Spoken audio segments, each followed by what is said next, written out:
चूड़ी की ये तो शादी ब्याह में। गुरुर्विष्णु गुरुर्देवो महेश्वरः गुरु साक्षात् परम ब्रह्म तस्मै श्री गुरुवे नमः।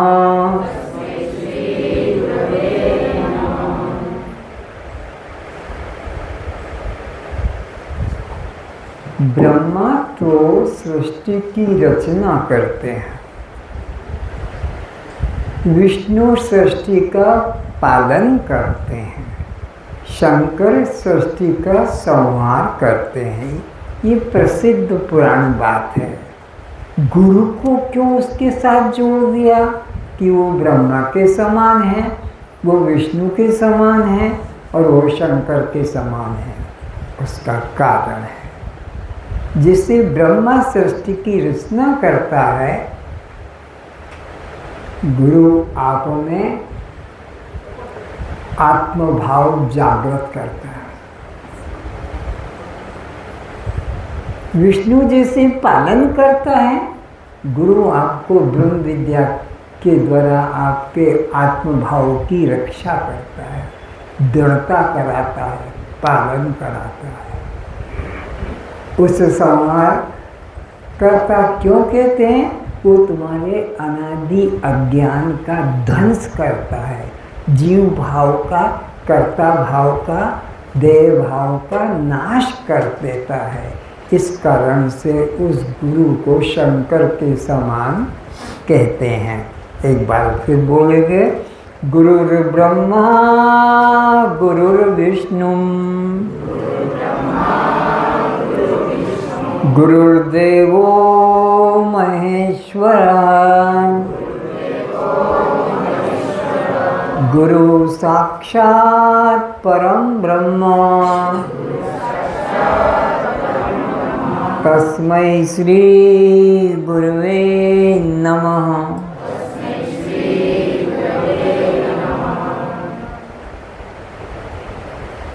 अज्ञान तिमिरान्धस्य ज्ञानाञ्जन शलाकया चक्षुन्मीलितं येन तस्मै श्री गुरुवे नमः।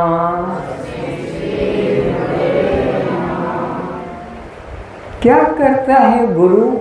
हमारे अज्ञान अंधकार का नाश करता है। जैसे सूर्य का प्रकाश अंधकार का नाश कर देता है, दीपक का प्रकाश अंधकार का नाश करता है, इसी तरह अज्ञान अंधकार का गुरु अपने ज्ञान ज्योति के द्वारा नाश कर देता है। तिमिरान्धस्य ज्ञानांजन, जैसे आँखों में सुरमा लगाते हैं, अंजन लगाते हैं, ऐसे हमारे बुद्धि में ज्ञान का अंजन लगाकर, बुद्धि में, आँख में नहीं, बुद्धि में ज्ञान का अंजन देकर और हमारे बंद आँख को खोल देता है, अनादि जीव भाव का ध्वंस कर देता है और ब्रह्म भाव जागृत करा देता है।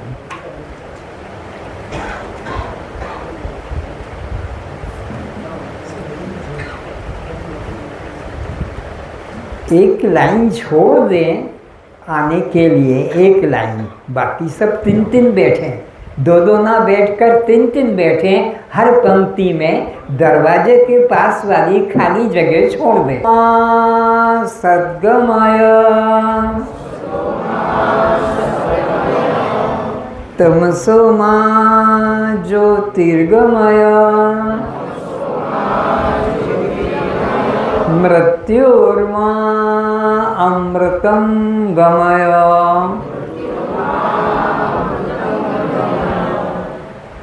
हे गुरु परमात्मा, आप हमें असत मार्ग से निकालकर, मिथ्या मार्गों से निकालकर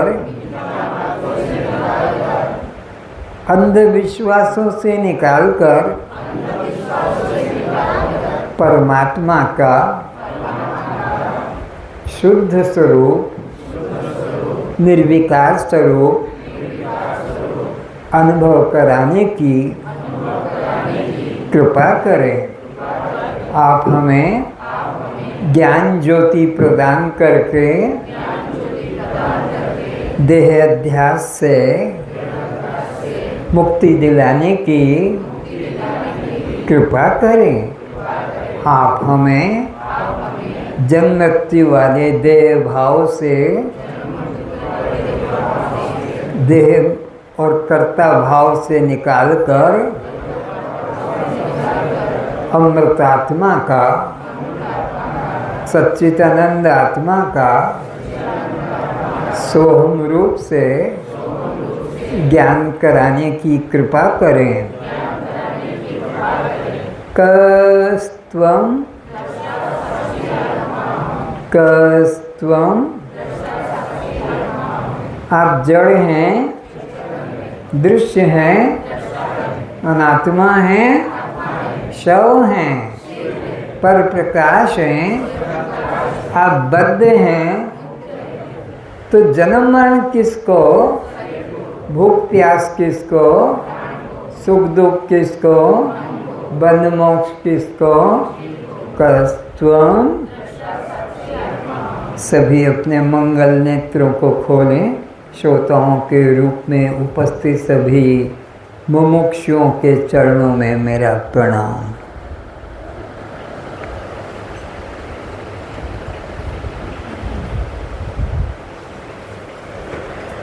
आज से क्लास का इंडोर विषय शुरू होगा। इंडोर क्लास के दो रूप रखे हैं, आउटडोर और इंडोर। हॉस्पिटलों में रोगियों के भी दो विभाग रखे हैं, outdoor patient, indoor patient. Outdoor patient को चिट्ठी बनाकर लिख देते हैं, ये दवा लेकर खा लेना, बस डॉक्टर का उतना ही उपयोग है। लेकिन इंडोर पेशेंट को एडमिट किया जाता है, फिर उसकी चीराफाड़ी होती है, एक्सरे लिए जाते हैं, नाना प्रकार के उपचार होते हैं। इसी प्रकार ये आउटडोर पेशेंट वाली बात जो है ये कल तक चलती रही। आज से क्लास का इंडोर पेशेंट की तरह मुख्य विषय चलेगा, आत्म साक्षात्कार का। अभी तक बाहर की बातें ही जल्दी जाए, तो आज परिभाषाओं को विशेष करके लिखेंगे, क्योंकि उन्हीं से अंदर का विषय स्पष्ट होने लगेगा। क्योंकि हम जानते नहीं कि यह विवर्त क्या है, ये परिणाम क्या है, ये अधिष्ठान क्या है, ये अध्यस्त क्या है, ये कारण क्या है, ये कार्य क्या है, ये बिंब क्या है, प्रतिबिंब क्या है, अखंड क्या है, असंग क्या है, इत्यादि। तो मैं एक एक को स्पष्ट कराऊंगा। लिखने में कृपणता नहीं करेंगे। आज भी अगर कॉपी नहीं लाए हैं और बैठ गए हैं तो हाथ उठाएं, कॉपी पेंसिल दिया जाएगा।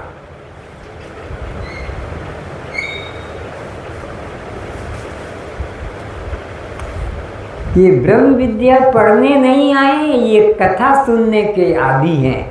क्योंकि आजकल आज तक सब कथाएं सुनते आ रहे हैं। हर मंदिर में, हर सत्संग में कथा, बस कथा।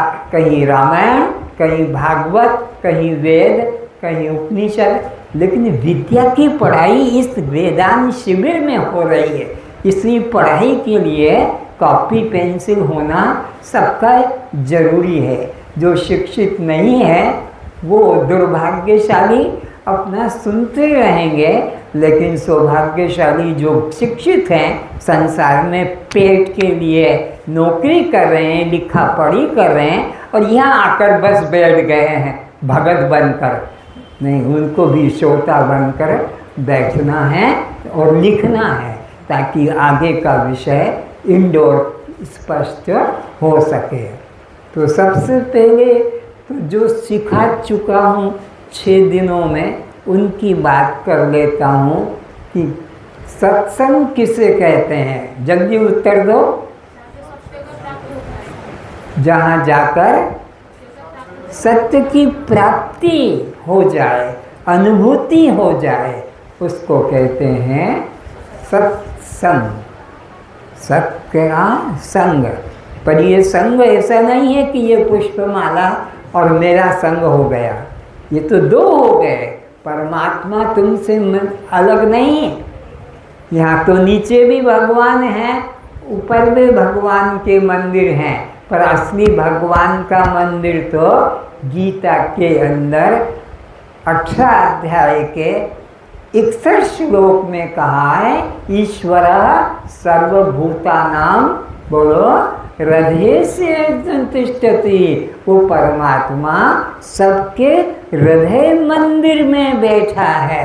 ये मिट्टी के मंदिर, पत्थर के मंदिर, इन मंदिरों में परमात्मा को कभी मत ढूंढना। परमात्मा ईश्वर सर्वभूतानां हृदय से अर्जुन तिष्ठति, किंतु ब्राह्मण्य सर्वभूतानि यंत्रारूढ़ानि माया। जैसे कि ये लोग, कोई बद्रीनाथ की यात्रा कर रहा है, कोई जगन्नाथ की यात्रा कर रहा है, कोई अपना रामेश्वर, जगन्नाथ, बद्रीनाथ, केदारनाथ, द्वारिका, उज्जैन, हरिद्वार, ये यात्रा कर रहे हैं। ये मूलमती के लोग हैं। गीता अध्याय 7 श्लोक 25 में मूल कहा है। क्या कहा? कि परमात्मा ईश्वर सर्वभूतानां हृदय से अर्जुन तिष्ठति, किंतु ब्राह्मण्य सर्वभूतानि यंत्रारूढ़ानि माया। इस तरह से भगवान गीता के 7 अध्याय के 25 श्लोक में कहते हैं, यस्य नाहं कृतो भाव बुद्धिर्यस्य न लिप्यते हत्वा पीसायमान लोकान हंति न निबद्धते। भगवान के नाहं प्रकाशस्य सर्वस्य, नाहं प्रकाशस्य सर्वस्य। क्यों? योग माया समावृत मूढ़ हो। ये मूढ़ लोग जो मंदिर तीर्थ कहाँ भाग रहे हैं, इन चित्त मूर्तियों को लेकर नाच रहे हैं, तो कहते हैं नाहं प्रकाशस्य सर्वस्य योग माया समावत मूढ़ो अयम नाभि जानाति लोको माम अज अव्ययम। मैं अजन्मा हूँ, मैं अविनाशी हूँ, मैं निराकार हूँ, मैं अखंड हूँ, लेकिन फिर भी लोग मुझे बद्रीनाथ, केदारनाथ, रामेश्वर, जगन्नाथ, अयोध्या, वृंदावन तीर्थ में ढूंढ रहे हैं, जबकि मैं सबके हृदय मंदिर में विद्यमान हूँ। ये गीता को सर पे रखो, ये सबसे बड़ा सार है गीता वेद उपनिषद का। गीता वेद उपनिषद के अंदर सत्य का स्पष्ट वर्णन किया है। भगवान कृष्ण अर्जुन को गीता के 18 अध्याय के 72 श्लोक में क्या कहा? कश्चिद एतम श्रुतम पार्थ आग्रेण चेसा कश्चित अज्ञान सम्मोह नष्ट प्रनष्टे धनंजय। अरे अरे बोल बोल, तूने मेरी कथा को एकाग्रता से सुना है, मेरे प्रवचन को, उपदेश को एकाग्रता से सुना। पहला प्रश्न, एकाग्रता बिना श्रवण नहीं होता है। मन इधर उधर भाग रहा है, इधर उधर जा रहा है, मोबाइल की रिंग आ गई है, उसको साइलेंट करके रखा है और पेशाब का बहाना बनाकर बाहर जाकर हेलो हेलो, बस ये अवस्था है। भगवान को महत्व नहीं दिया, महत्व दिया है संसार को, दुकान को, घर को, परिवार को, संबंध को। तो तो भगवान ने प्रश्न पूछा 18 अध्याय के 72 श्लोक में, क्या तूने मेरे कथा को, वचन को, उपदेश को एकाग्रता से सुना है? अगर तू कहता कि हाँ मैंने सुना है, तो फिर बता, सुना है, तेरा कुछ अज्ञान नष्ट हुआ है? अज्ञान जनित जो संदेह भ्रम था वो मेरे उपदेश से नष्ट हुआ है? बता। अर्जुन उत्तर देता है 73 श्लोक में, 18 अध्याय के 73 श्लोक में उत्तर देता है, हाँ प्रभु, निष्कपट भाव से मैं सच कहता हूँ, नष्टो मोह स्मृति लब्ध्वा, वो जो मैं भूल गया था कि मैं दृष्टा साक्षी चैतन्य आत्मा को जो भूल गया था, नष्टो मोह और स्मृति लब्ध्वा, स्वरूप की प्राप्ति हो गई। स्मृति की जो विस्मृति हो गई थी स्वरूप की, कि मैं दृष्टा साक्षी आत्मा हूँ, ये जो मैं भूल गया था अपने आप को, आपके उपदेश से मेरा वो मोह नष्ट हो गया। स्थित तो बैठा हूँ, खड़ा हूँ आपके वचन को सुनने के लिए। जो आप कहेंगे, जैसा आप कहेंगे, तत्काल बिना सोचे समझे अब मैं स्वीकार कर लूँगा। अब नहीं कहूँगा कि ये रस्सी क्यों तोड़ दी, ये गले की माला क्यों निकाल दी, अब मेरी चुचैया क्यों, मेरी दाढ़ी मूँछों को क्यों निकाल दिया, अब ये प्रश्न नहीं करूँगा। अब तो कर रहा था, क्योंकि आपके वचन पर मेरे को श्रद्धा नहीं थी, पर आपके वचन तो वेद उपनिषद गीता के सार वचन हैं, इसलिए इसमें संदेह करने की जरूरत नहीं। अब तो आप जो कहोगे स्थितोऽस्मि कैसे वचन करो, जो कहोगे वैसा ही मैं करूँगा। गत संदेह, मेरा सब संशय नष्ट हो गया। तो इस तरह से ये जो विषय है गीता के 2 अध्याय के 29 श्लोक में भगवान ने आश्चर्यवत पश्यति कश्चित् एकम्, अर्जुन ये आत्मा आश्चर्यवत है, ये सर्वसाधारण लोगों की बुद्धि में आने वाली नहीं है। गीता अध्याय 2 श्लोक नंबर 29, आश्चर्यवत कश्यति एकम्, आश्चर्यवत कोई इसको सुनता है, आश्चर्यवत इसको कोई बोलने का साहस करता है, अथवा गीता पे बोलने का साहस किसी का होता नहीं। आश्चर्य की तरह कहा जाता है, आश्चर्य की तरह सुना जाता है, और सुनने पर भी कोई इसको समझ पाता है, सब इसको समझ में ये आश्चर्यवत तत्व है। ये देवताओं को दुर्लभ है, देवता लोग भी इस गीता को श्रवण नहीं कर पाते हैं, उनको सुनने का सौभाग्य नहीं मिलता है।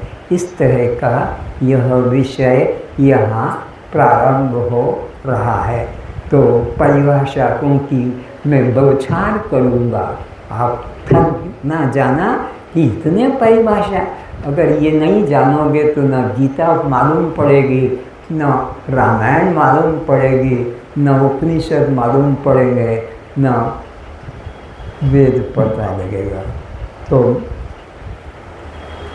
सत्य किसे कहते हैं, सदा उत्तर तत्काल देना चाहिए, देरी न लगाओ, जिसका कभी नाश ना हो।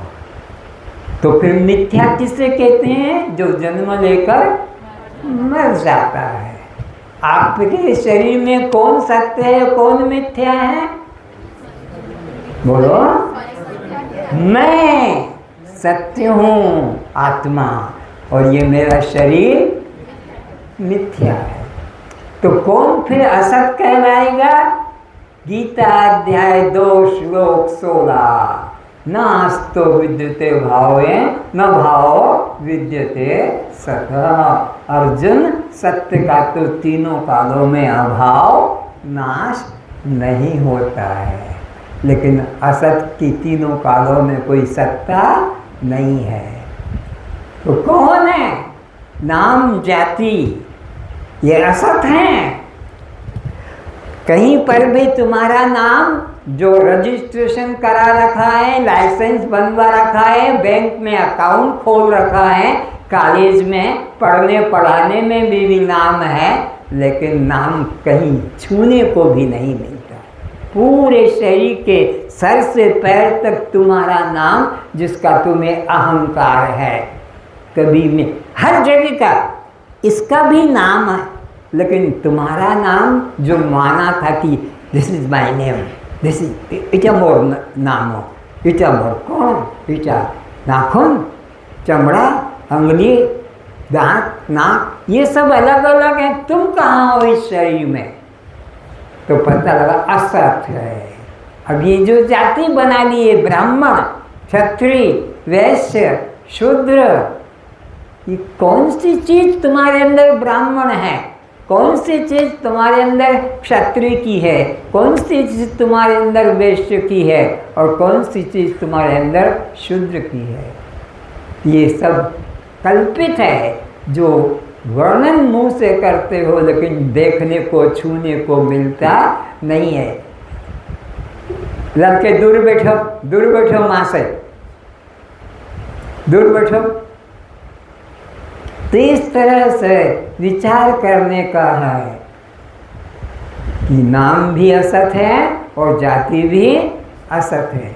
तो ये ब्रह्मचारी, गृहस्थी, वानप्रस्थी, सन्यासी, इनके कोई सींग निकले हुए हैं कि पूंछ निकली हुई है कि कुछ अलग से पंख निकले हुए हैं? कैसे ये ब्राह्मण, कैसे ये क्षत्रिय, कैसे वैश्य शूद्र, या कैसे ये ब्रह्मचारी, कैसे गृहस्थी, कैसे ये वानप्रस्थी और ये कैसे सन्यासी?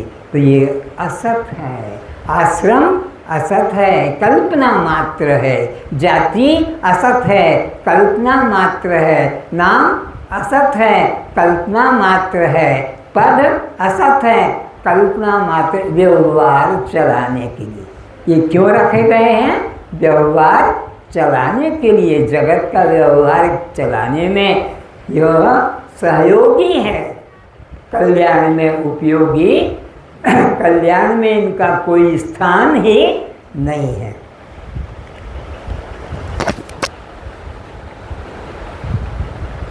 तो आप कब सोते हैं भाई?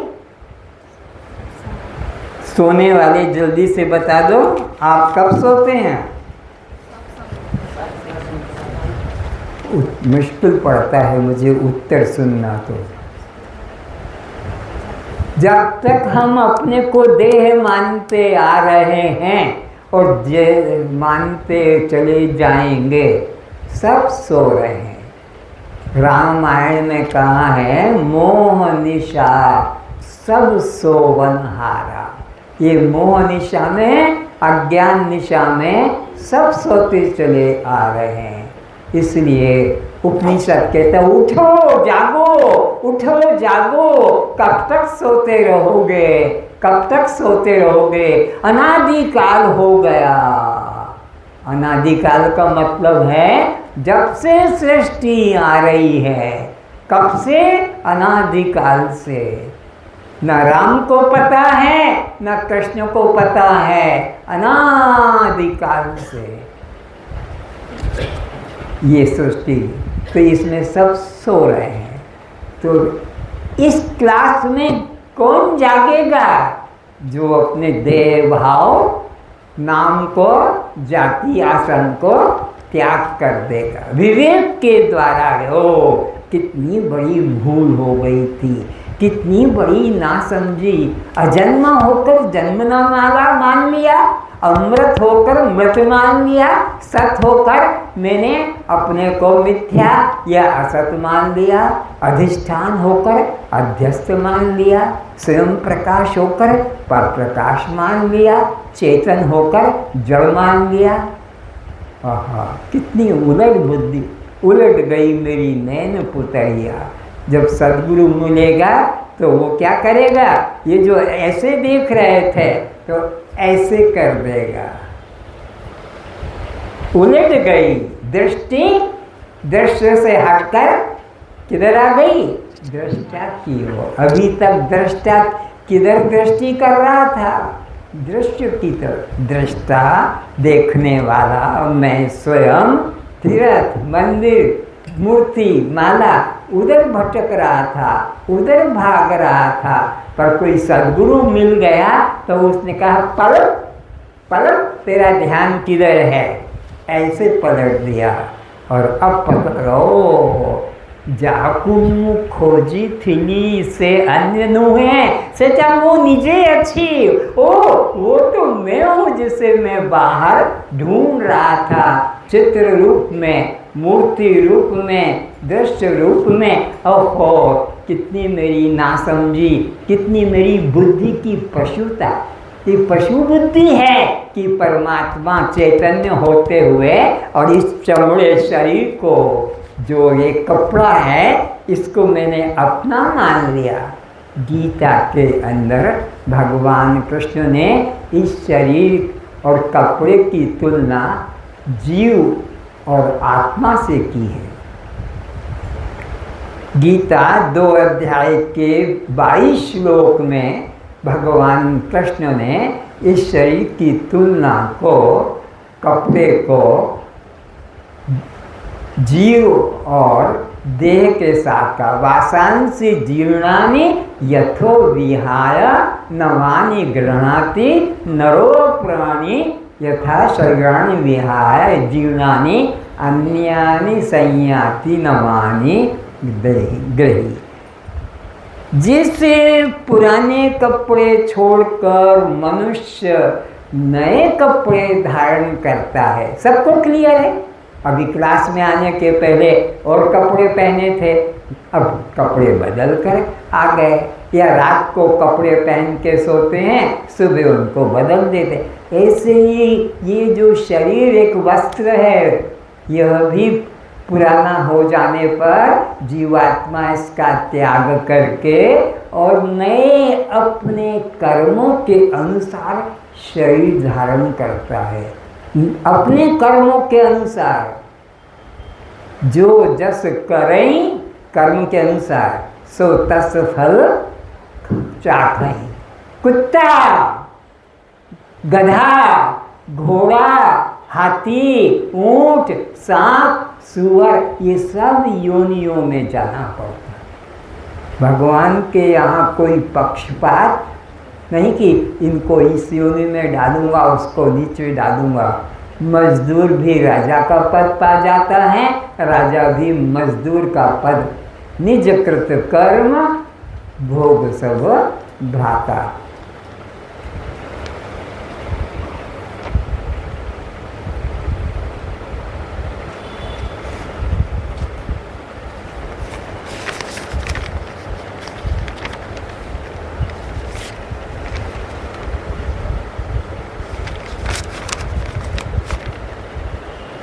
तो सत्य की बात पता लग गई, मिथ्या की बात पता लग गई, असत्य की बात भी पता लग गई। जड़ कौन है?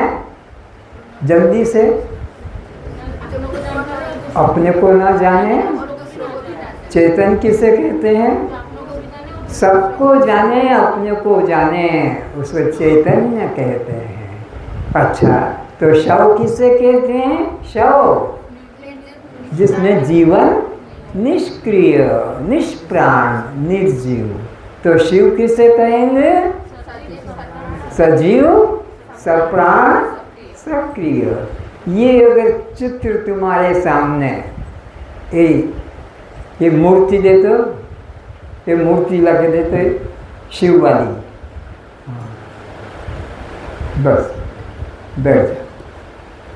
ये तुम्हारे हाथ में रख दी जाए और पूछा जाए कि विवेक करो कि तुम में और इसमें कौन शव है और कौन शिव है, तो ये बच्चा भी लाकर यही दे, ये तो शिव है और मैं, फिर क्या निकलेगा? मैं क्या निकलेगा? दो में एक तुमको मानना पड़ेगा, क्योंकि संसार द्वंद्वात्मक है। एक जड़ तो एक चेतन, एक दृश्य तो एक दृष्टा, एक आत्मा एक अनात्मा, एक शव एक शिव, एक पर प्रकाश एक स्वयं प्रकाश, एक क्षेत्र एक क्षेत्रज्ञ। तो तुम अब क्या कहोगे, इसमें और तुम में कौन शव है और कौन शिव है? तो तुम उत्तर क्या दोगे? मैं शिव हूँ, ये सही उत्तर है। और ये जो मेरे सामने है ये सब क्या है? निर्जीव, निष्प्राण, निष्क्रिय, ये सब शव है। तो अब बताओ, इसमें और तुम में, इन दोनों में और तुम में कौन दृश्य और कौन दृष्टा है? दोनों दृश्य हैं और मैं दोनों का दृष्टा।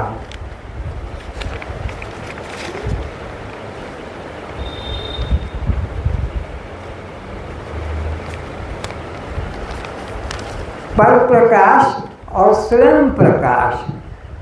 पर प्रकाश किसको कहते हैं? जो चेतन के द्वारा, मैं के द्वारा, परमात्मा के द्वारा सबको प्रकाशित कर रहा है, वो सब पर प्रकाश है। जिसको जिसको प्रकाशित किया जा रहा है वो सब पर प्रकाश है। लेकिन जो प्रकाश सबको दे रहा है वो स्वयं प्रकाश, उसको कोई प्रकाश करता? परमात्मा पर प्रकाश है कि स्वयं प्रकाश? क्या है? क्यों? वो सबको प्रकाशित करता है। पर परमात्मा को कोई प्रकाशित, आत्मा को कोई प्रकाशित, ब्रह्म को कोई प्रकाशित, चेतन को कोई प्रकाशित, नाम अलग अलग मैं पुकार रहा हूँ, बात एक है। तो मैं आत्मा, ब्रह्म, स्वयं प्रकाश, और मेरे द्वारा ये शरीर, ये इंद्रियां, ये मन, ये बुद्धि, ये सूर्य, ये चंद्रमा, ये सब पर प्रकाश है। अगर मैं ना रहूं तो ये सूर्य कौन कहेगा? मैं ना रहूं तो चंद्रमा को कौन कहेगा? अरे मैं ना रहूं तो ये भगवान है, ये अर्जुन है, ये शव है, कौन कहेगा? मेरे होने की सत्ता है। अगर मैं ना रहूं तो ये सब शून्य है। तो मैं स्वयं प्रकाश हूँ और ये सब क्या है? बोलो। शब्द को पकड़ना है, इसलिए बार बार मैं रोज दोहराता हूँ कि इनमें सारी उपनिषद का रहस्य प्रकट हो जाएगा। अब एक होता है क्षर और एक होता है अक्षर। क्षर यानी जो वर्ण होते हैं, अ आ ए बी सी डी, ये नहीं। क्षर यानी जिसका क्षरण नाश हो जाए। इसलिए गीता का 13वां अध्याय क्षेत्र क्षेत्रज्ञ है। क्षेत्रज्ञं चापिमां विद्धि सर्वक्षेत्रेषु भारत, क्षेत्र क्षेत्र योग ज्ञानम यतच ज्ञानम मतम मम। यही अर्जुन असली ज्ञान है। इतनी स्पष्ट घोषणा कृष्ण ने जो की है गीता में और कहीं नहीं, ये ही, इसी को असली ज्ञान कहना। कौन सा? ये देह तो अक्षर है और मैं उसमें अक्षर आत्मा हूँ। ये क्षेत्र है और मैं क्षेत्रज्ञ। ये ज्ञान ही असली ज्ञान है। और वो भगवान कृष्ण के मतानुसार निरंजन बोलने का साहस कर रहा है कि यहाँ वही ज्ञान जो कृष्ण ने अर्जुन को गीता के माध्यम से दिया, वही ज्ञान तुमको यहाँ सारे वेद उपनिषदों के प्रमाण के सहित दिया जाएगा। इसलिए यहाँ के मत में कभी भ्रम मत करना कि ये तो ऐसा कहा है, हमने तो आज तक ऐसा सुना, क्योंकि तुमको सुनाने वाले भी वैसे ही लोग थे। उनको सत्य का ज्ञान नहीं था। पुस्तक पढ़ ली, शब्द का अर्थ करना भी पूरा नहीं मालूम था और प्रवचन करने लग गए और अपने नाम पर ग्रंथ भी छपाने लग गए, जबकि खुद को भी ज्ञान नहीं है। तो हमने आज तक जिनसे सुना उन्होंने यथार्थ ज्ञान हमको दिया नहीं, पर गीता में भगवान के मेरे मत से यही ज्ञान है। क्षेत्र क्षेत्र का ज्ञान, जड़ चेतन का ज्ञान, दृष्टा दृष्ट का ज्ञान, आत्मा अनात्मा का ज्ञान ही वास्तविक सच्चा ज्ञान है। तभी जाकर जड़ से मन हटेगा, चेतन में जुड़ेगा। शव से मन हटेगा, शिव में जुड़ेगा। अनात्मा से मन हटकर आत्मा में जुड़ेगा। पर प्रकाश से मन हटकर स्वयं प्रकाश में जुड़ेगा। बद्ध से मन हटकर मुक्ति में जुड़ेगा। कब? जब ये ज्ञान दृढ़ होगा। अब आदि शब्द को कहते हैं जिसका प्रारंभ हुआ है, बिगनिंग, शुरू, उसको कहते हैं आदि। तो जैसे तुम लोग, this is my birthday, it more जन्मदिन, बर्थडे, जन्मदिन। तो ये क्या हुआ? आदि, ये समाप्त। और यह पिताजी का देहांत हो गया, ससुर का देहांत हो गया, पत्नी का, पुत्र का, तो ये अंत। तो जिसका प्रारंभ होता है उसका अंत होता है। परमात्मा का न कभी प्रारंभ हुआ है, न परमात्मा का कभी वो अपना सदा के लिए है। तो नित्य कहलाता है। परमात्मा क्या है? नित्य तत्व है। वह प्रारंभ उसका कभी होता है। तो जिसका आदि है उसका एक दिन क्या होगा? अंत होगा।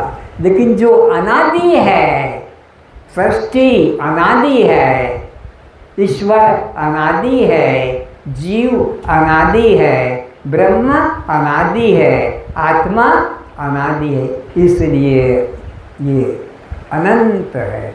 जो अनादि होता है वही अनंत होता है।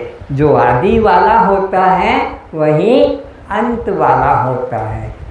ये शब्दों के अर्थ मन में रख लेना। एक बिंब होता है।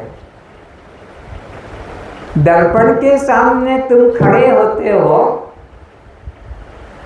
चाहे क्रीम पाउडर लगाओ, तेल कंघी लगाओ कि शेविंग रेजर लगाओ, तो एक तुम इधर हो और एक दर्पण तुम्हारे सामने है। तो जो दर्पण में दिख रहा है वो तुम हो कि दर्पण के सामने जो खड़ा है वो तुम हो? तुम कौन हो? तो तुम बिंब हो और दर्पण में जो दिखता है रिफ्लेक्शन उसको प्रतिबिंब कहते हैं। तो तुम कौन हो? बिंब हो कि प्रतिबिंब हो? हम कौन हैं? बिंब है, जो दर्पण की तरफ देख रहा है। दर्पण में जो दिख रहा है वो हम, वो तो प्रतिबिंब है। जो देख रहा है वो बिंब है। तुम शेविंग करोगे, पाउडर लगाओगे तो दर्पण वाले पे लगाओगे रेजर साबुन, दिख तो उधर रहे हो, दिख उधर रहे हो, लेकिन दर्पण के सामने जो खड़ा है खर खर पाउडर लगाकर। तो बिंब प्रतिबिंब का समझ गए अर्थ है? जो मैं हूँ वो बिंब हूँ और दर्पण में जो दिख रहा वो प्रतिबिंब है। ऐसे ही परमात्मा बिंब है और जगत में जो दिख रहा है ये सब परमात्मा का रिफ्लेक्शन है, प्रतिबिंब है। प्रतिबिंब कभी सत्य, बिंब ही सत्य होता है। इसलिए एक मेवा अद्वितीय ब्रह्म नेह नानास्ति किंचन उपनिषद की घोषणा है कि एकमात्र आत्मा ही सत्य है, बाकी सब भ्रांति कल्पना मात्र है।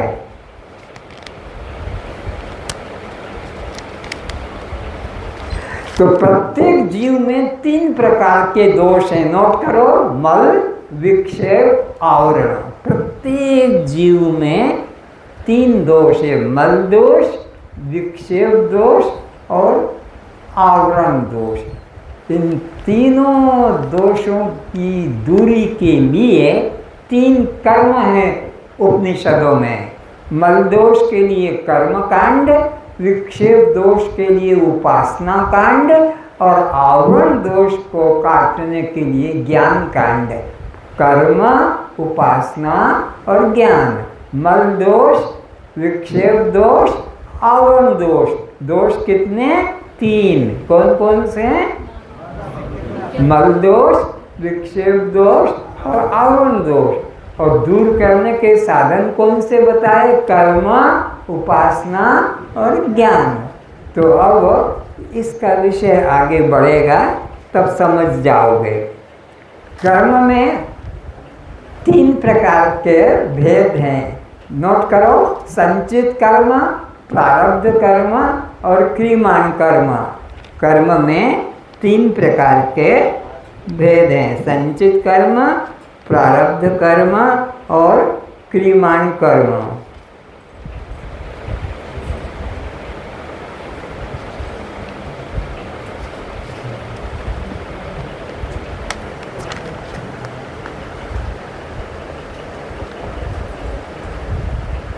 शीघ्रता करें, जल्दी से, हलचल नहीं मनाएं।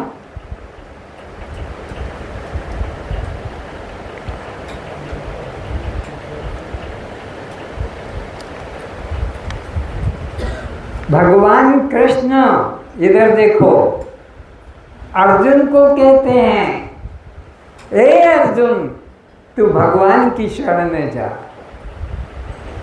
भगवान खुद श्री कृष्ण को कहते हैं, तू गीता के 18 अध्याय के 62 श्लोक में भगवान कहते हैं, सर्वधर्मान परित्यज्य, सबका परित्याग करके एकमात्र उसकी शरण में जा। किसकी? उसकी शरण में जाने से वह तेरे सब पापों को भस्म कर देगा। तो ये कौन सा परमात्मा है जिसके लिए कृष्ण कहते हैं तो उसकी शरण, तमेव शरणं गच्छ सर्वभावेन भारत। गीता अध्याय 18 श्लोक 62 में भगवान के उसकी शरण में जा, तमेव शरणं गच्छ। वो कौन है परमात्मा?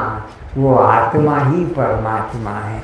आत्मा की शरण में जा अर्जुन, मेरी शरण में मत आ, मैं तेरा उद्धार नहीं करूँगा। मैं भी आत्मा हूँ, अहम आत्मा गुणाकेश। उधर भी कहा आत्मा, इधर भी कहा मैं आत्मा हूँ। आत्मा की शरण में जाएगा तभी तेरा उद्धार, तभी तेरा कल्याण होगा, नहीं तो तेरा कल्याण और कोई करा नहीं सकेगा।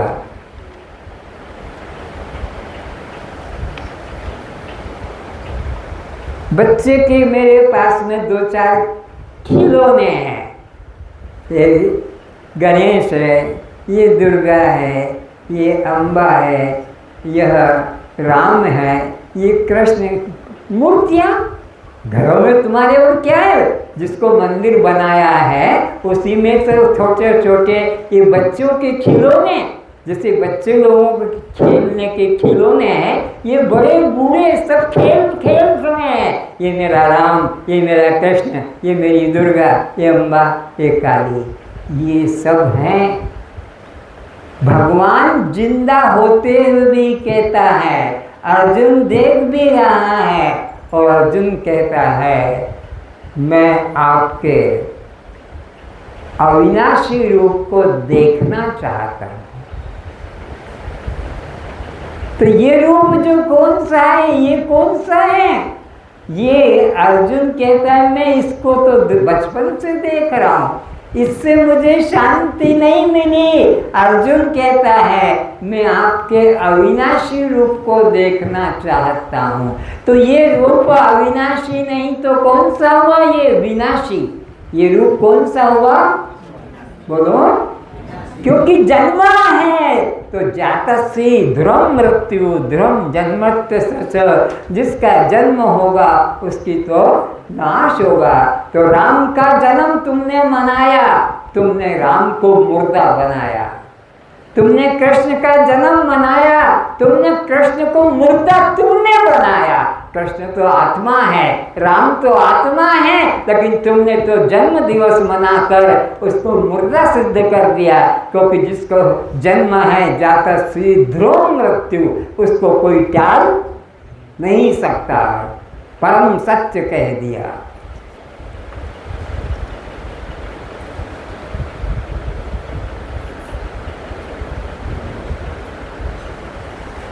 तो भगवान किस मंदिर में रहते हैं?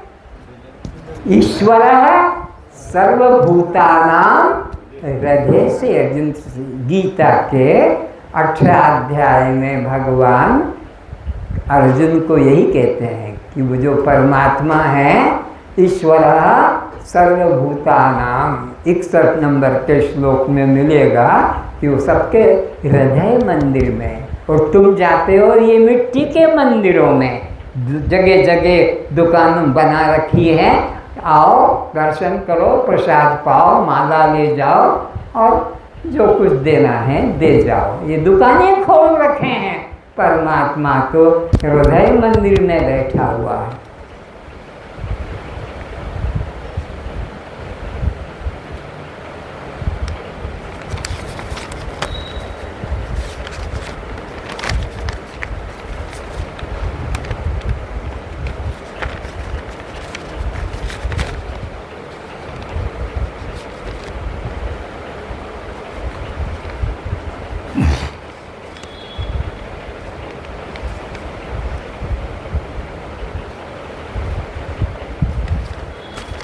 तो भगवान कहते हैं मैं तुझे सब पापों से मुक्त कर दूंगा, एकमात्र तू मेरी शरण में आ जा। सब पापों से मुक्त कर दूंगा। तो पाप किसको छूते हैं? देह को, जीव को, कर्ता को। तुम तो दृष्टा साक्षी, तुमको कोई पाप स्पर्श नहीं कर सकेगा। तो भगवान किस यज्ञ को सबसे श्रेष्ठ मानते हैं? ये जो मंदिरों में, तीर्थों में जो बैठे हैं, स्वाहा स्वाहा स्वाहा अग्नि प्रकट करके घी की, तिल की, जौ की आहुति दे रहे हैं, ये यज्ञ भगवान कृष्ण को प्रिय नहीं। अच्छे से सुन लो, भ्रमित होकर मत जाना। वो परमात्मा सबका कल्याण करने वाला है। तो उसने कहा कि मैं ज्ञान यज्ञ से ही प्रसन्न होता हूँ। गीता अध्याय 4 श्लोक 33 में कहा भगवान, श्रेयान् द्रव्यात् यज्ञात् ज्ञान यज्ञ परंतप। सब यज्ञों में ज्ञान यज्ञ ही सर्वश्रेष्ठ है, जिसका प्रवचन इस क्लास में रोज चल रहा है। गीता भगवान कृष्ण की वाणी 4 अध्याय के 33 श्लोक में भगवान ने डिक्लेयर कर दिया, उद्घोष कर दिया। चुपचाप भी नहीं कहा अर्जुन की कान में, बल्कि माइक के ऊपर लाउड स्पीकर में बोला, श्रेयान् द्रव्यात् यज्ञात् स्वाहा स्वाहा स्वाहा। इन यज्ञों की अपेक्षा श्रेयान् द्रव्यात् ज्ञान यज्ञ परंतप। नहीं कछु दुर्लभ ज्ञान समाना, ज्ञानी प्रभु ही विशेष प्यारा। भगवान को 4 भक्तों में आर्त, अर्थार्थी, जिज्ञासु और ज्ञान, 7वें अध्याय में भगवान ने भेद बताया है कि भक्त 4 प्रकार के, आर्त, अर्थार्थी, धन की इच्छा वाले, रोग से छूटने वाले, या जिज्ञासु या ज्ञानी। तो आर्त, अर्थार्थी, जिज्ञासु, ज्ञानी। तो इन 4 भक्तों में भगवान को ज्ञानी त्वात्मेव में मतम, गीता के 7वें अध्याय का ज्ञानी मेरी आत्मा है। आहा, कितना मधुर वचन। कोई बाप कह दे ये बेटा तो मेरी आत्मा है, 4 बेटों में से एक बेटे को पकड़ कर कह दे ये तो मेरी आत्मा है, यानी वो सबसे। तो भगत कितने बताए? 4। और उसने कहता ज्ञानी तो मेरी आत्मा है। इससे ज़्यादा मुझे कोई प्रिय नहीं है। इसलिए भगवान को ज्ञानी ही ज़्यादा प्रिय लगते हैं।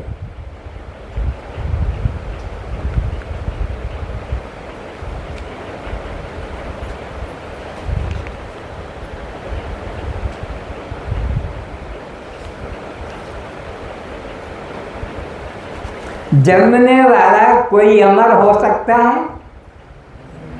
बोलो, जन्मने वाला कोई अमर, क्योंकि तो मरेगा जो जन्मा है।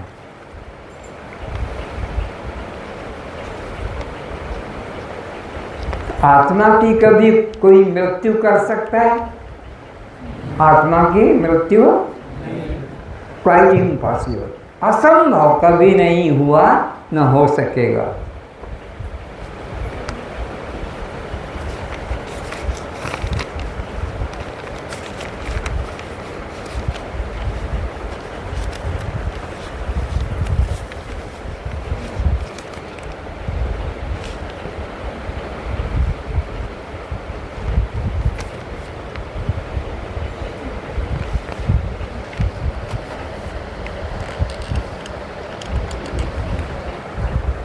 अब मैं आपको जो दृष्टा है उससे परिचय कराता हूँ, उसका अनुभव। परिचय का मतलब नहीं कि वो है और तुम वो दृष्टा है और तुम ऐसे नहीं, अनुभव कराता हूँ। किसके द्वारा? सिनेमा हॉल के द्वारा। सब ध्यान से समझा। ये समझ लो पिक्चर का पर्दा है। सिनेमा हॉल में तुम बैठे हो और यहाँ देख रहे हो, तो दो हो गए, वो दृश्य दिखने वाला और तुम हो गए दृष्टा देखने वाले। पर दृष्टा उसे कहते हैं जो कभी दृश्य, नोट कर लेना इस बात को, दृष्टा कभी दृश्य नहीं हो सकता। परमात्मा दृष्टा है, वो कभी दृश्य नहीं बन सकता। परमात्मा दृष्टा है, वह कभी दृश्य नहीं। तो ये पिक्चर हो गया दृश्य, और थर्ड क्लास का व्यक्ति सिनेमा हॉल की तरफ ले चल रहा हूँ। सिनेमा हॉल बहुत से लोगों को मालूम होगा और कई लोग नहीं जानते, वो भी जान ले। तो सबसे पहले थर्ड क्लास, उसके पीछे सेकंड क्लास, उसके पीछे फर्स्ट क्लास, उसके पीछे बैल्कनी, और उसके पीछे ऑपरेटर का रूम होता है, जहाँ से प्रोजेक्टर के माध्यम से वो फिल्म समझ में आ गया। सिनेमा हॉल समझ में आ गया। कौन कौन सी क्लास है सिनेमा में? Third class, second class, first class, पीछे बालकनी, उसके पीछे वो प्रोजेक्टर का रूम है ऑपरेटर का। अब फिल्म दिखी, ये दृश्य, और ये थर्ड क्लास का व्यक्ति अपने को क्या मानता है? बोलो। लेकिन इसके पीछे सेकंड क्लास में लोग आ गए, तो वो अब क्या क्या देख रहे हैं? यह फिल्म दृश्य को भी देखते हैं और अपने आगे थर्ड क्लास भी दृश्य है, क्योंकि सेकंड क्लास वाले के सामने दो चीजें आ गई है। कुछ देर के बाद फर्स्ट क्लास में लोग आ गए, तो वो क्या देख रहे हैं? अपने आगे सेकंड क्लास, और अपने आगे थर्ड क्लास, और अपने आगे पिक्चर, तीनों को दृश्य रूप में देख रहे हैं। समझ में आता जा रहा है? पहले पहले तो थर्ड क्लास वाला दृष्टा का अहंकार करता था और पिक्चर को दृश्य देखता था, लेकिन सेकंड क्लास के लोगों के सामने उसका दृष्टापने का अहंकार टूट गया और वह सेकंड क्लास के सामने दृश्य बन गया, पिक्चर की तरह। सेकंड क्लास का व्यक्ति दृष्टा तो मानता था, लेकिन जब उसके पीछे फर्स्ट क्लास में लोग आकर बैठ गए, तो वो फर्स्ट क्लास के लोग क्या मान रहे हैं? कौन को दृश्य मान रहे हैं? फर्स्ट क्लास के लोग जो अपने आगे सेकंड क्लास को देखेंगे तो क्या मानेंगे? दृश्य। सेकंड क्लास के आगे जो बैठा है वो भी दृश्य, पिक्चर भी। तो फर्स्ट क्लास वाले के सामने कितने दृश्य बन गए? Picture, third class, second class और फर्स्ट क्लास, ये भी दृश्य बन गया बैल्कनी के लोगों के जो पीछे बैठे हैं। तो बैल्कनी का व्यक्ति कितने को दृश्य देखता है? First class, second class, third class. अब ये जो बालकनी में बैठा है ये अपने को सबके पीछे दृष्टा देखता है, लेकिन इसके ऊपर भी एक और है, वो ऑपरेटर, फिल्म चलाने वाला, प्रोजेक्टर चलाने वाला, वो वहाँ से बालकनी के लोगों को भी देखता है, आगे फर्स्ट क्लास लोगों को भी देखता है, उसके आगे वो सेकंड क्लास के लोगों को भी देखता है, उसके आगे सबका दृष्टा वो हो गया कौन, जो फिल्म का दिखा रहा है। ऑपरेटर बोलते हैं कि क्या बोलते हैं उसको, तुम जानो। तो वह सबका दृष्टा है। अब उसको कोई देखता, यहाँ तो थर्ड क्लास को सेकंड क्लास वाला देख रहा है, सेकंड क्लास वाले को फर्स्ट क्लास वाला देख रहा है, फर्स्ट क्लास वाले को बालकनी वाला देख रहा है, बालकनी वाले को ऑपरेटर देख रहा है, पर उसको कोई देख, वो इस सिनेमा हॉल का एक्चुअली दृष्टा है, जो सबको देखे पर किसी को दिखाई न पड़े, सबको जाने पर किसी के जानने में न आए। तो ये समझ में आ गया कि इस सिनेमा हॉल में अगर तुमको अपने दोस्त को ढूंढना है, अपने दृष्टा दोस्त को, पिक्चर हॉल में अपने दृष्टा को ढूंढना है, तो थर्ड क्लास में दृष्टा बोलो, वो तो दृश्य में आ जाता है। सेकंड क्लास में भी दृष्टा बोलो नहीं आएगा, वो भी दृश्य बन जाता है।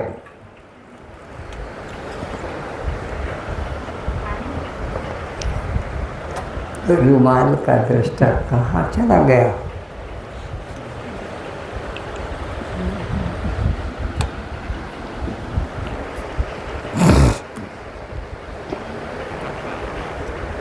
आ गया। ठीक है, बहुत समझने का विषय है। अपने दृष्टा को, दोस्त को ढूंढना है तो थर्ड क्लास में वो, क्योंकि वो दृश्य बन जाता है। दृश्य सेकंड क्लास में भी दृष्टा मिलेगा, वो भी दृश्य बन जाते हैं। तो फर्स्ट क्लास में दृष्टा मिलेगा, वो भी दृश्य बन जाते हैं। तो बालकनी में दृष्टा मिलेगा, वो भी नहीं मिले, वो दृश्य बन जाते हैं। ऑपरेटर के रूम में जाओ, बस वही दृष्टा है और सब दृश्य की श्रेणी में आ जाते हैं। अब इधर आओ, ये सिनेमा हॉल को छोड़कर अब अपने अंदर आओ। यहाँ कौन दृष्टा बनेगा? सिनेमा हॉल का दृष्टा समझ में आ गया, जो अंतिम है, जो सबको देखता तो है पर उसे कोई देखता, वह समझ में आ गया ना। तो अभी इधर देखते हैं कि यह हमको जो दिखाई पड़ गया, ये जो हमको दिखाई पड़ गया, ये, और हम इधर हैं। कौन दृष्टा और कौन दृश्य कहलाएगा? जिसको हम, तो ये जो हमारे सामने है, ये दृष्टा है कि दृश्य है? दृष्टा नहीं, ये दृश्य है। तो अब इनको कौन देख रहा है?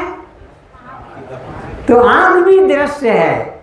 अगर आँख दृश्य न होती तो हमारे को ये लगाने की जरूरत क्यों पड़ गई कि हमने देखा कि आँख से ठीक दिखाई।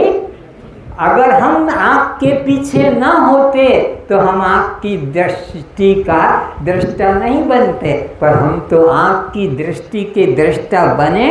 डॉक्टर को दिखाया, डॉक्टर ने चेकअप किया और हमको कहा कि ये नंबर तुम्हारा आँख के ऊपर चश्मे का चढ़ेगा।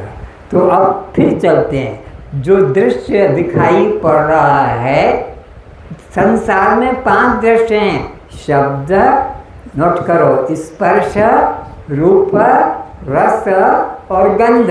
संसार में ये 5 दृश्य हैं। शब्द, स्पर्श, रूप, रस और गंध, ये पांचों दृश्यों को कौन बताता है? ये तुम्हारी 5 ज्ञानेंद्रियां, श्रोत्र, त्वचा, चक्षु, जिह्वा और घ्राण। श्रोत्र, त्वचा, चक्षु, जिह्वा, घ्राण, ये 5 इंद्रियां ये दृष्टा बन गई। और ये 5 विषय शब्द, स्पर्श, रूप, रस, गंध, ये जगत के 5 विषय दृश्य हैं। शब्द, स्पर्श, रूप, रस और गंध, ये 5 विषय शब्द, स्पर्श, रूप, रस, गंध, ये दृश्य हैं। और कौन ने देखा इनको? शब्द को किसने देखा? कान ने। तो स्पर्श को किसने देखा? त्वचा ने। रूप को किसने देखा? आँख ने। जिह्वा, रस को किसने देखा? जिह्वा ने। और घ्राण को किसने देखा? नासिका ने। गंध कौन जानता है? गंध को कौन जानता है? नाक। और रस को कौन जानता है? जिह्वा। रूप को कौन जानता है? आँखें। आँख को। इसी प्रकार स्पर्श को त्वचा और शब्द को कान। तो अब कौन दृश्य है? 5 विषय भी दृश्य हैं और 5 इंद्रियां उसके बोलो दृष्टा है। दृष्टा उसे कहते हैं जिससे देखा गया, जिससे जाना गया। तो रूप को किससे जाना? तो कौन दृष्टा और कौन दृश्य बनेगी? रूप दृश्य और आँख दृष्टा। शब्द और कान में कौन दृष्टा बनेगा? शब्द दृश्य और कान उसका दृष्टा। जिह्वा और स्वाद में कौन दृष्टा बनेगा? जिह्वा दृष्टा, स्वाद। अब इनको पीछे और आओ, क्योंकि असली दृष्टा को पहचानना है। तो इसके पीछे आता है मन। मन के द्वारा 5 इंद्रियां और 5 इंद्रियों से 5 जगत के विषय।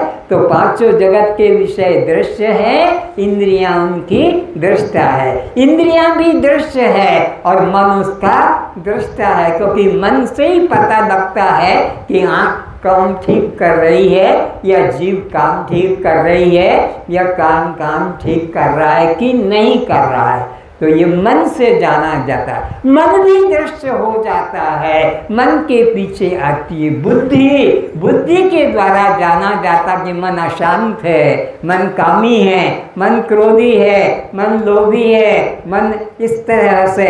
इस तरह मन को भी जो जानता है वो बुद्धि है। बुद्धि भी अपने को दृष्टा मानती है। फिर बुद्धि को भी जो जानता है कि मेरी बुद्धि तो भ्रष्ट हो गई, मेरी बुद्धि तो नष्ट हो गई, मेरी बुद्धि मंद पड़ गई, मेरी बुद्धि को अब याद नहीं।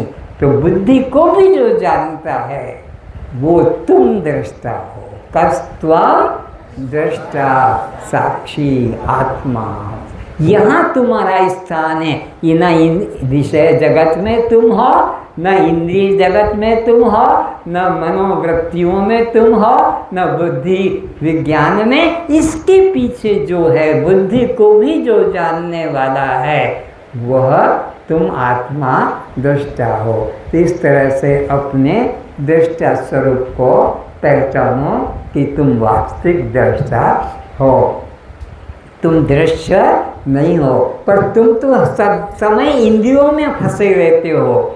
शब्द में, स्पर्श में, रूप में, रस में, इसी में घुसे रहते हो। तुम इसके पीछे इंद्रियों तक भी नहीं जा पाते हो। इंद्रियों के पीछे मनों में भी नहीं जाते हो। मन के पीछे तुम बुद्धि तक भी नहीं पहुंच पाते हो। और बुद्धि के पीछे जो साक्षी, वहाँ तो जाना ही बिना सद्गुरु के संभव नहीं है। पर ये तो तुम बिना गुरु के भी अपने आप जानते रहते हो कि मन चंचल है, बुद्धि मंद है, या मेरे को आँख से कम दिखता है, या स्वाद में नहीं आता है।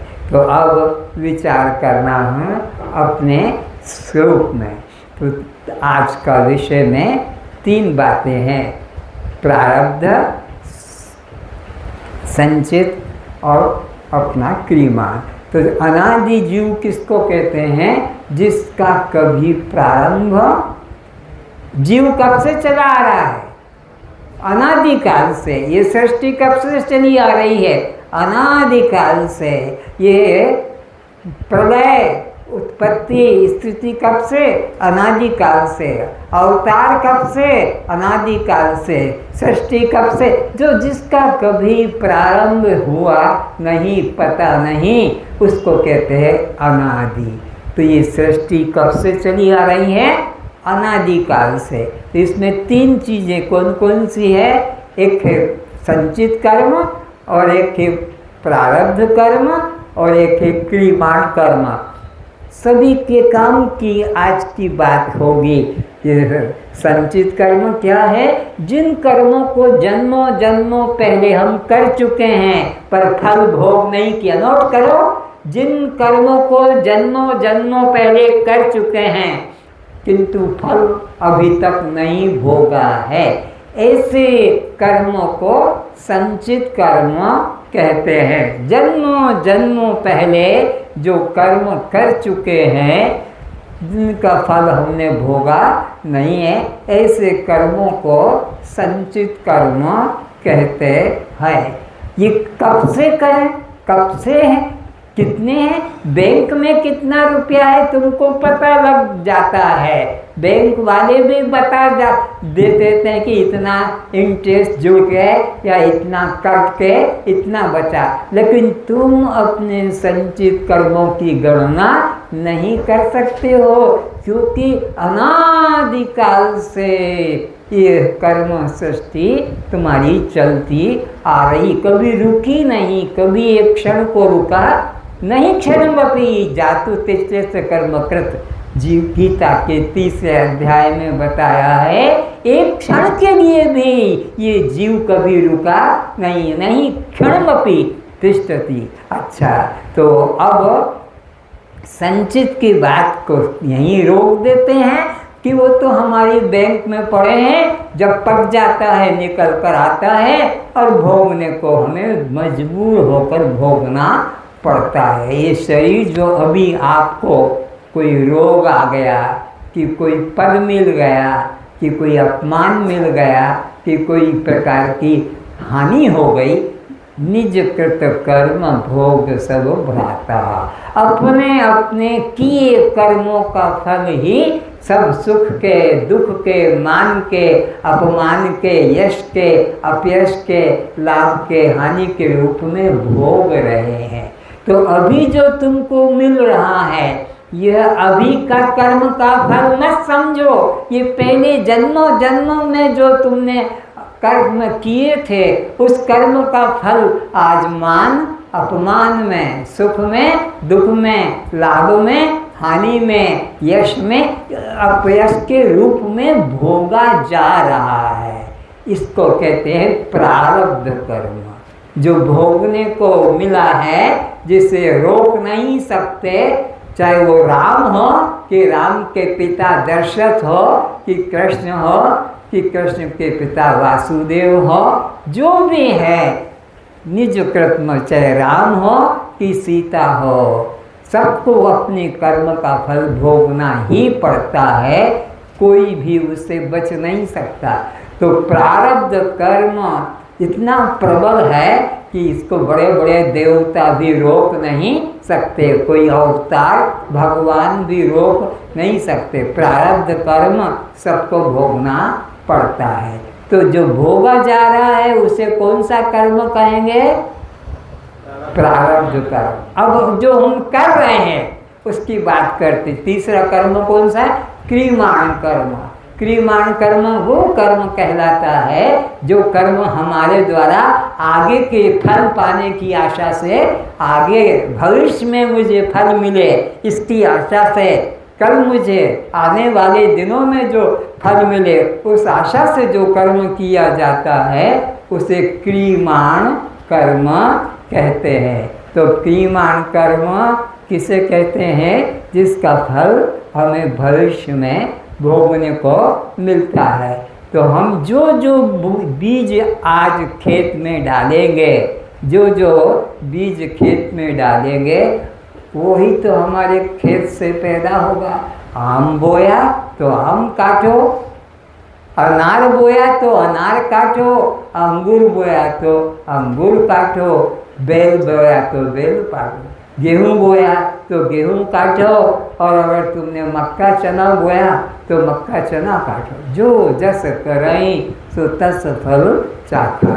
तो ये क्रियमाण कर्म, तुम सोचो तुमने क्या बोया था जो आज काट रहे हो, और अब जो बो रहे हो वो तुमको आगे काटना को पड़ेगा। तो अब सोच समझ के मन वचन कर्म से ऐसा कर्म मत करो, मन वचन कर्म से ऐसा कर्म मत करो कि जिससे किसी को कष्ट मिले। अगर तुमने ऐसा कर्म किया मन वचन कर्म से तो हे लड़के उधर बार बार मत देखो, सीधे इधर देखो। तो इस तरह से अपने कर्म को सुधारो, क्योंकि जो जैसा बीज बोएगा उसको वैसा ही फल काटने को मिलेगा। तो मन से वचन से कर्म से कभी भी दुष्कर्म मत करो। जब सिकंदर मरकर गया तो दोनों हाथ बाहर निकाल कर दिखाया कि देखो दुनिया को लूटा, इतना धन संग्रह किया, किंतु जब गया दुनिया से तो दोनों हाथ खाली थे। तो तुम करोड़ों करोड़ों को बैंक में जमा कर लो, लोगों को ठग के, चोरी करके, लूट के, रिश्वत लेकर, जोतुक लेकर पैसा संग्रह कर लो, लेकिन अंत में तो तुम्हारा शरीर पर कफन भी नहीं जाएगा, वो भी मुर्दा कफन को निकाल लेगा शमशान वाला व्यक्ति, और नंगा होकर तुम्हें जाना होगा। इसलिए जितना जीवन निर्वाह हो उतना धन संग्रह करो, उससे ज़्यादा हो तो गरीबों को वितरण करो, निर्धनों को वितरण करो, भूखे को रोटी खिला दो, नंगे को कपड़ा पहना दो, रोगी को औषध दिला दो, बच्चों को शिक्षा दिला दो। किसी की शादी नहीं हो रही है, उस गरीब घर के लड़की की शादी करा दो। लेकिन मन वचन कर्म से हमारे द्वारा किसी को भी कष्ट न पहुँचे, ये विशेष रूप से ध्यान में रखना है, क्योंकि जो हम बोएंगे उसको कोई दूसरा नहीं काटेगा। तुम्हारे धन के लोभ में, ध्यान से सुनना, तुमने बहुत बड़ी डिग्री पाली है, विदेश से जाकर भारत में कॉलेजों में डिग्री मिल गई है तुम्हारी, तुमको शादी करना है तो मेरे को 1 करोड़ रुपए की डाउरी चाहिए, मुझे 50 लाख की दहेज चाहिए, मुझे 25 लाख की दहेज चाहिए, मैं 20 लाख से कम नहीं दूंगा। इतने साल की तुमको संग्रह धन की इच्छा हो गई कि मेरे को इतना रुपया मिले, इतना लाख, इतना लाख। कोई गरीब व्यक्ति है, उसकी लड़की सुशील है, लेकिन तुमको दहेज नहीं मिल पा रहा है, तो बोलते नहीं हमको इतना दहेज चाहिए, जोतुक चाहिए, डाउरी चाहिए।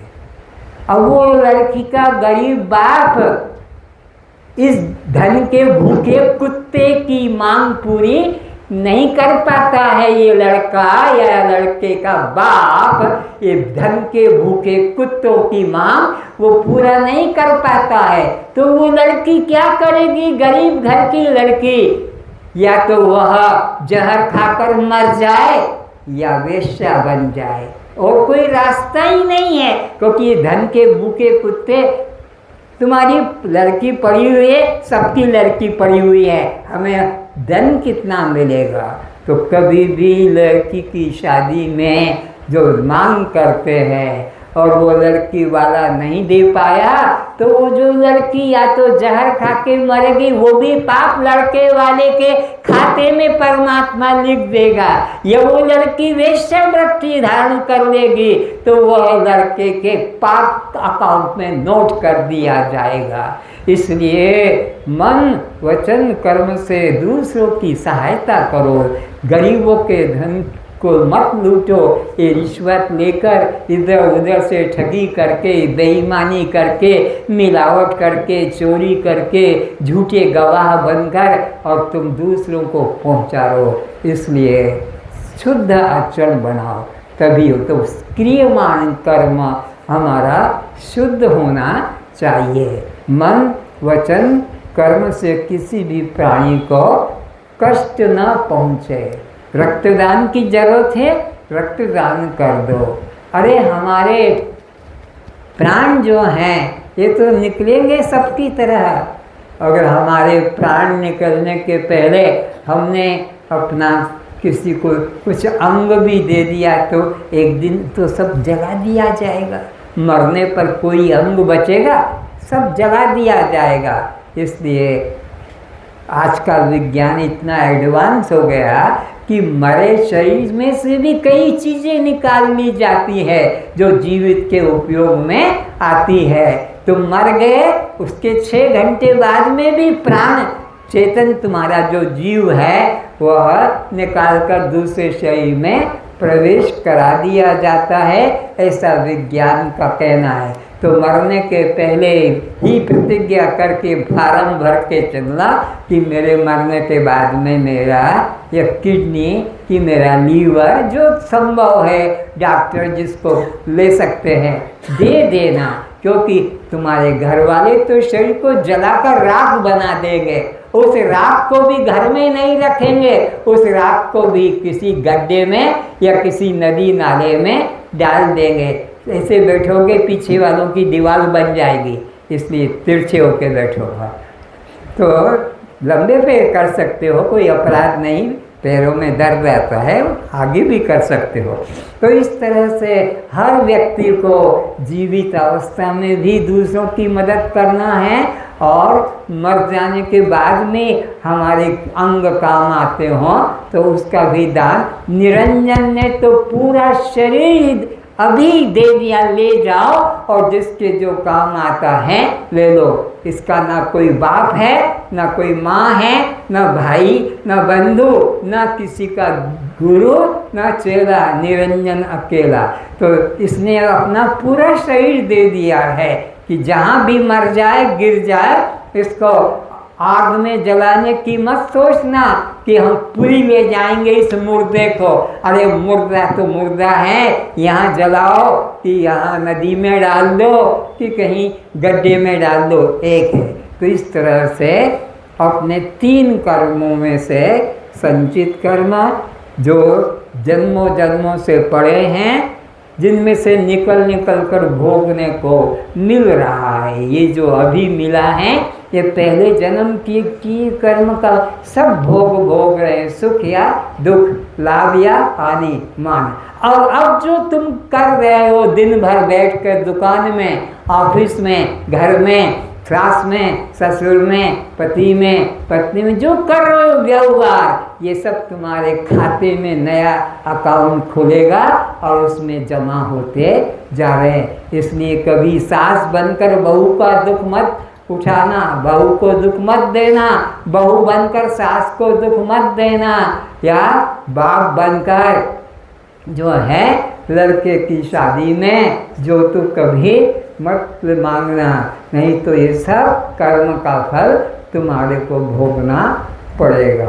तो मनुष्य जीवन देव दुर्लभ योनि प्राप्त हुई है और आज संचित कर्म पर विशेष विचार हुआ है, प्रारब्ध कर्म पर हुआ है और क्रियमाण पे। ये 3 कर्म ही जीव के बंधन के कारण हैं। और आज का विषय मैं अब यहीं पर समाप्त करने जा रहा हूँ, क्योंकि आज इंडोर क्लास का प्रथम दिन है और कल से आपको यहाँ तुम्हारा हमारा शरीर को, जिंदा शरीर को समझाया जाएगा पंचीकरण के माध्यम से। यहाँ पर आप देखोगे कि पंचीकरण क्या है और उसके शरीर से कैसे तुम्हारा शरीर निर्मित हुआ है। बहुत पीछे आना पड़ेगा, कल वो आगे आ जाएंगे। तो शरीर 5 महाभूतों से बना है। तुम्हारा हमारा शरीर आकाश, वायु, तेज, जल पृथ्वी। तो पहले इस कपड़े को खोलना है, कपड़े के यानी चमड़े को, ये मैं नहीं हूँ, इसके अंदर जो तत्व छुपा है उसको जानना है। और वो तत्व कितना पीछे छुपा है, स्थूल शरीर के पीछे सूक्ष्म शरीर है, उसके पीछे कारण शरीर है, उसके पीछे 3 अवस्था है, जागृत स्वप्न सुषुप्ति, उसके पीछे फिर 5 कोश है, अन्नमय कोश, प्राणमय कोश, मनोमय कोश, विज्ञानमय कोश, आनंदमय कोश। उसमें 5 भ्रांतियां हैं, भेद भ्रांति, कर्ता भोक्ता भ्रांति, संग भ्रांति, विकार भ्रांति और ब्रह्म से पृथक जगत से। ये 5 भ्रांतियाँ एक एक को अलग अलग ढंग से समझाया जाएगा। इसके पीछे फिर आएगा महावाक्य शोधन। महावाक्य किसे कहते हैं, नोट करो। महावाक्य जिन वाक्यों के द्वारा जीव और ब्रह्म की एकता का ज्ञान होता है। जिन वाक्यों के द्वारा जीव और ब्रह्म की एकता का ज्ञान होता है, ऐसे वाक्यों को महावाक्य कहते हैं। जिन वाक्यों के द्वारा जीव और ब्रह्म की एकता का ज्ञान होता है, ऐसे वाक्यों को महावाक्य कहते हैं। अब लिखो अवंतर वाक्य। अवंतर वाक्य किसे कहते हैं, जिस वाक्य के द्वारा केवल ईश्वर या केवल जीव की बात कही जाती है। जिस वाक्य के द्वारा केवल ईश्वर या केवल जीव की बात कही जाती है, उसे अवंतर वाक्य कहते हैं। उसे अवंतर वाक्य कहते हैं। अब महावाक्य के नाम लिखो जरा। महावाक्य के नाम लिखो। नंबर 1, अहम ब्रह्मास्मि। अहम ब्रह्मास्मि, मैं ब्रह्म हूँ। अर्थ भी लिख लो। अहम ब्रह्मास्मि, मैं ब्रह्म हूँ। ये कौन सा वाक्य है, ये महावाक्य है। क्यों महावाक्य है, इसमें दोनों की एकता बताई गई है। जीव और ब्रह्म की एकता बताई। अहम ब्रह्म अस्मि, मैं ब्रह्म हूँ, ये महावाक्य है। यह आपको जीव ब्रह्म की एकता का बोध कराता है। ये कहाँ मिलेगा, नोट करो। यजुर्वेद। यजुर्वेद बृहदारण्यक उपनिषद। यजुर्वेद बृहदारण्यक उपनिषद प्रथम अध्याय। यजुर्वेद बृहदारण्यक उपनिषद प्रथम अध्याय चतुर्थ ब्राह्मण। प्रथम अध्याय चतुर्थ ब्राह्मण और 10वां मंत्र, उसमें जाकर आपको ये बोध मिलेगा, अहम ब्रह्मास्मि, मैं ब्रह्म हूँ। यह महावाक्य कहलाता है। इसी प्रकार तत्त्वमसि, नोट करो। तत्त्वमसि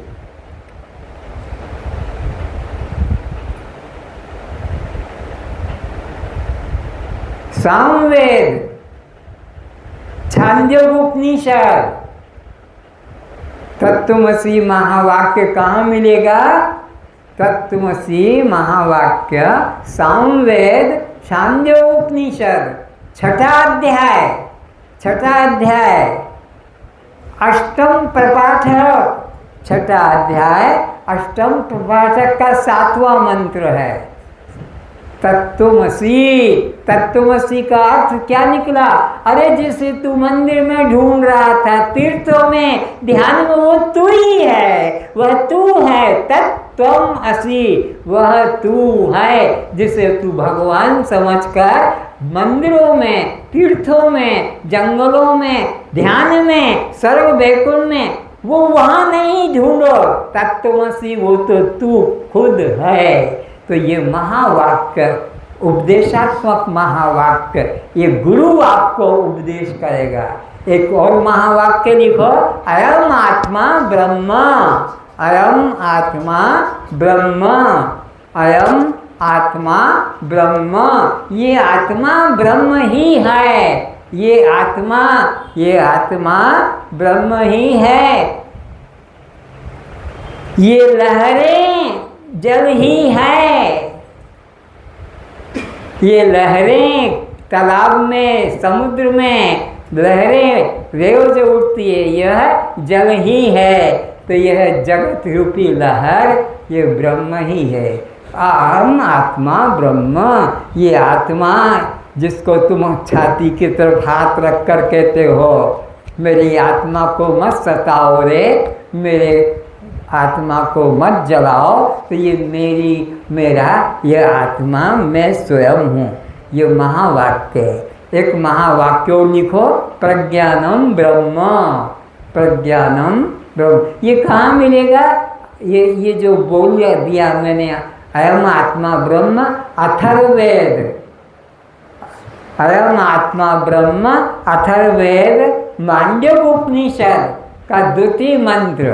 अथर्ववेद मांडव्य उपनिषद का द्वितीय मंत्र में आपको ये मिलेगा। क्या? ये आत्मा ब्रह्म है। दुनिया का कोई भी आदमी ठग नहीं सकता, धोखा नहीं दे सकता। वेद वचन है अयम आत्मा ब्रह्म। तीसरा, चौथा एक और लिखो, प्रज्ञानम ब्रह्म, प्रज्ञानम ब्रह्म, प्रज्ञानम ब्रह्म। ये ज्ञान स्वरूप साक्षी आत्मा, ये ज्ञान स्वरूप साक्षी आत्मा ब्रह्म है। यह ज्ञान स्वरूप साक्षी आत्मा ब्रह्म है। प्रज्ञानम ब्रह्म। ऋग्वेद ऐत्रेय उपनिषद के तीसरे अध्याय का तीसरा मंत्र है। ऋग्वेद ऐत्रेय उपनिषद तृतीय अध्याय का तीसरा मंत्र है। पांचवा भी होगा, कभी भूल हो तो ठीक कर लेना। इस तरह से ये महावाक्य है। महावाक्य का मतलब है जिन वाक्यों के द्वारा जीव और ब्रह्म की एकता था।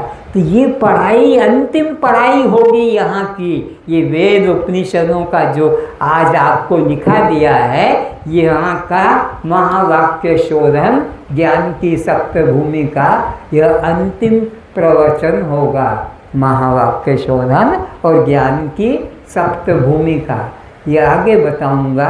ज्ञान की सप्तभूमिका कौन सी है। आज बस इतना ही विषय समाप्त करते हैं। प्रार्थना अभी करेंगे और फिर घर की तरफ विदा होंगे। यस्य देवे परा भक्ति यथा देवे तथा गुरो तस्य ते कथिता ह्यर्था प्रकाशन्ते महात्मनः। जैसी भक्ति भगवान के प्रति होती है, वैसी ही भक्ति सद्गुरु के प्रति होनी चाहिए। ऐसा श्रद्धालु व्यक्ति ही सभी बंधनों से छूटकर जीवन मुक्ति को प्राप्त करता है।